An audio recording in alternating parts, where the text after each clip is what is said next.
जय श्री हरि विष्णु, जय माता रानी। दोस्तों आपके अपने चैनल राधे श्याम में आपका बहुत बहुत स्वागत है। श्री हरि विष्णु और माता लक्ष्मी की कृपा आप और आपके समस्त परिवार पर सदा सर्वदा के लिए बनी रहे। दोस्तों आज हम बात करेंगे देवशयनी एकादशी के बारे में। दोस्तों जैसे कि हम सभी जानते हैं कि हर महीने में 2 एकादशी पड़ती हैं, कृष्ण पक्ष और शुक्ल पक्ष में। और हर माह की तरह ही आषाढ़ के महीने में भी 2 एकादशी ही पड़ रही हैं। पहली शुक्ल पक्ष और दूसरी कृष्ण पक्ष में। जुलाई माह में आने वाली आषाढ़ शुक्ल पक्ष की एकादशी को देवशयनी या फिर हरि शयनी एकादशी कहते हैं। इस दिन भगवान श्री हरि विष्णु क्षीर सागर में योग निद्रा में चले जाएंगे। इस दौरान अगले 4 महीने तक शुभ कार्य नहीं किए जाते हैं और इस अवधि को चातुर्मास भी कहते हैं। और इस बार 2024 में देवशयनी एकादशी 17 जुलाई को मनाई जा रही है और प्रकृति के तथा सृष्टि के पालनकर्ता भगवान श्री हरि विष्णु को इस दिन उनके विशेष मंत्र से भी उन्हें सुलाया जाता है। तो दोस्तों आज की वीडियो में मैं बात करूंगी एकादशी तिथि कब प्रारंभ हो रही है, कब समाप्त हो रही है और शुभ मुहूर्त पारण का क्या रहेगा और दोस्तों पूजा का शुभ मुहूर्त क्या रहेगा और एकादशी तिथि कब प्रारंभ हो रही है, कब समाप्त हो रही है और पूजा विधि क्या रहेगा, दशमी तिथि के नियम का पालन कैसे करें और एकादशी का व्रत कैसे करें, पूजन विधि कैसे है या ये सभी जानकारी और एकादशी व्रत का महत्व क्या है, ये सभी जानकारी आज की इस वीडियो में आपको प्राप्त होने वाली है। तो वीडियो को अंत तक जरूर देखिएगा।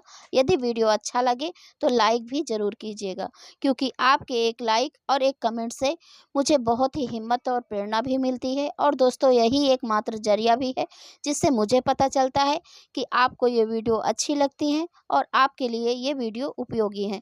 तो आपको ये वीडियो अच्छी लगे तो लाइक तो जरूर ही कीजिएगा। दोस्तों अब बात करते हैं देवशयनी एकादशी के महत्व के बारे में।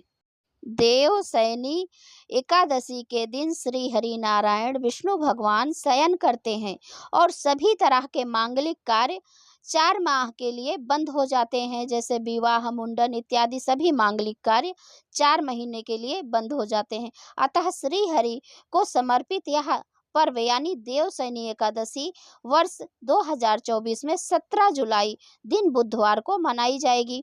इस दिन से श्री हरि 4 माह के लिए शयन निद्रा में चले जाएंगे। देवशयनी या हरिशयनी एकादशी मनाई जा रही है और इस दिन व्रत रखने से समस्त पाप नष्ट हो जाते हैं। हिंदू धर्म शास्त्रों के अनुसार आषाढ़ शुक्ल एकादशी के दिन देवशयनी एकादशी मनाई जाती है, जो कि कार्तिक शुक्ल एकादशी यानी 4 माह तक श्री हरि विष्णु जी का शयन काल माना जाता है। इस एकादशी के दिन पीपल में जल अर्पित करना चाहिए तथा भगवान विष्णु को शयन कराने के पूर्व खीर, पीले फल और पीले रंग की मिठाई का भोग अवश्य ही लगाना चाहिए। आषाढ़ शुक्ल पक्ष की एकादशी को देवशयनी हरिशयनी एकादशी भी कहते हैं। इस दिन से संसार के पालनहार श्री हरि विष्णु भगवान 4 महीने के लिए योग निद्रा में चले जाते हैं। इस दौरान कोई भी शुभ कार्य, मांगलिक कार्य नहीं होते हैं, क्योंकि यह समय चातुर्मास का होता है। हिंदू धर्म की मान्यता के अनुसार इस दौरान साधु संत एक ही स्थान पर निवास करके प्रभु की साधना करते हैं, उनका भ्रमण बंद हो जाता है। देवशयनी एकादशी के दिन भगवान श्री हरि विष्णु की विधिवत पूजन से सभी प्रकार के पापों का नाश हो जाता है। शुद्ध और निर्मल मन होने के साथ ही सभी तरह के विकार दूर हो जाते हैं। इस व्रत से सभी मनोकामनाएं पूर्ण होती हैं तथा मृत्यु पश्चात मोक्ष की प्राप्ति होती है। तो ये थी महत्व भगवान श्री विष्णु भगवान की देवशयनी एकादशी के बारे में। अब जानते हैं कि देवशयनी एकादशी कब प्रारंभ हो रही है, कब समाप्त हो रही है। देवशयनी एकादशी तिथि प्रारंभ हो रही है 16 जुलाई 2024 रात 8:33 से और एकादशी तिथि समाप्त होगी 17 जुलाई 2024 रात 9:02 से। और इस दिन शुभ समय क्या रहेंगे और उदयकालीन तिथि के अनुसार हमें 17 जुलाई को ये व्रत रखना चाहिए। तो आप शुभ मुहूर्त के बारे में जानते हैं। ब्रह्म मुहूर्त प्रातः 4:13 से 4:53 तक रहेगा। संध्या काल का समय रहेगा 4:33 से 5:34 तक। और विजय मुहूर्त रहेगा दोपहर 2:45 से 3:40 तक। और गोधूली मुहूर्त रहेगा शाम को 7:19 से 7:39 तक। और दोस्तों पारण का शुभ मुहूर्त मैं बताती हूँ, उससे पहले आपको पूजा विधि बताती हूँ और नियम क्या रहेगा 10वीं से लेकर द्वादशी तिथि तक। यदि आप व्रत कर रहे हैं देवशयनी एकादशी व्रत का, तो आपको 10वीं तिथि को ध्यान में रखते हुए 10वीं तिथि के नियम का पालन करना अति आवश्यक है। तो आप 10वीं तिथि के रात्रि को आप भूमि में शयन कीजिए और ब्रह्मचर्य का पूर्ण रूप से पालन कीजिए। और शाम को आप अन्न और नमक का सेवन मत करें। और इसके बाद आप पुनः सुबह उठें। यदि एकादशी तिथि के दिन आप प्रातः काल उठकर नित्य कर्मों से निवृत्त होकर स्नान आदि करके और स्वच्छ वस्त्र धारण करके भगवान सूर्य देव को 1 लोटा जल दें। फिर इसके पश्चात आप अपने घर के मंदिर की साफ सफाई करें और भगवान श्री हरि विष्णु जी के सामने शुद्ध घी का दीपक जलाकर अपने व्रत का संकल्प कर लीजिए। संकल्प के बाद आपका व्रत शुरू हो जाता है। तो भगवान श्री हरि विष्णु का विधि विधान से आप पूजा कर लीजिए।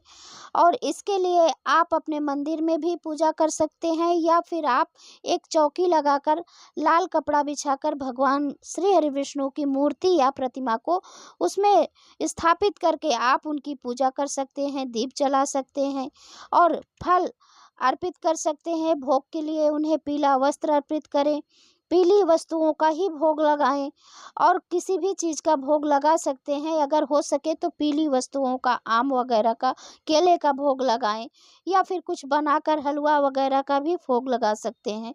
भगवान विष्णु के मंत्रों का जाप करें। अगर कोई मंत्र नहीं आता है आपको तो सिर्फ हरि के नाम का जप ही करते रहे निरंतर जब तक आप पूजा कर रहे हैं।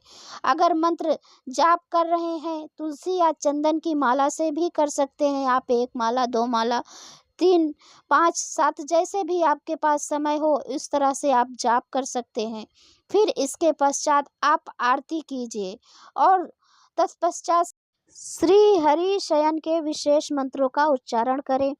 और एक मंत्र ये है, सुप्ते तई जगन्नाथ जगत सुप्तम भवेदिकम विबुद्धे तई बुद्धेत जगत सर्व चराचरम। इस मंत्र से जाप करें। और दोस्तों आप जानते हैं पारण का शुभ मुहूर्त क्या रहेगा। दोस्तों द्वादशी के दिन आप शुभ मुहूर्त में ही पारण करें।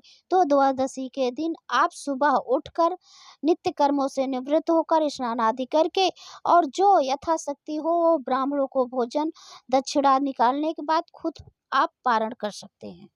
पारण का यानी व्रत खोलने का शुभ समय क्या रहेगा। तो 18 जुलाई गुरुवार का दिन रहेगा। प्रातः 5:46 से 8:06 तक आप इसके बीच अपना व्रत खोल लीजिए। शुभ समय में पारण किया जाता है। एकादशी व्रत का यदि शुभ समय में पारण नहीं किया जाता है तो पाप माना जाता है। तो दोस्तों शुभ समय का ध्यान रखें और अपना व्रत शुभ समय में ही खोलें। तो दोस्तों ये थी आज की वीडियो। तो आपको ये वीडियो कैसी लगी ये ज़रूर बताना। अगर वीडियो अच्छी लगी हो, आपके लिए उपयोगी हो तो मेरे चैनल को सब्सक्राइब कीजिएगा और वीडियो को लाइक कीजिएगा। दोस्तों मिलती हूँ अगले वीडियो में, तब तक के लिए नमस्कार।